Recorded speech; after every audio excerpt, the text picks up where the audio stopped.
Nii. Ja ongi eelviimane juba. Veevalajad. Veevalajatel tuleb puhas tööaasta. Ringi jooksmist mega palju, eriti ettevõtjatel reisimist tohutult palju, läbirääkimisi, uusi projekte, kõik, mis on uus ja kõnetab, seda võtavad veevalajad omale igatepidi töösse sisse. Hästi palju toimetamist, väga hea raha-aasta veevalajatele. Uued teadmised, ümberkorraldamised, käed, jalad, tööd täis, tiimi inimesed kindlasti, väga hea aasta veevalajatele.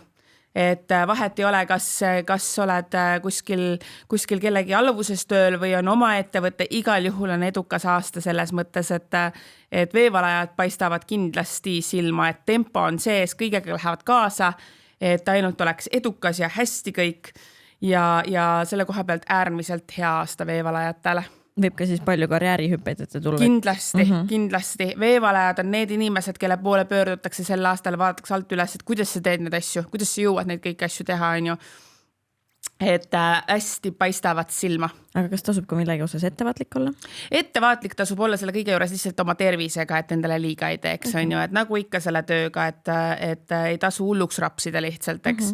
Et ei tasu ära unustada seda, et meie ei ole robotid, et meie oleme ikka inimesed ja meil tekib ületöötamine ja ühel hetkel väsime natukene ära. Seda võiks kõik meeles pidada. Jaa, seda võiks tõesti. Mina eesotsas.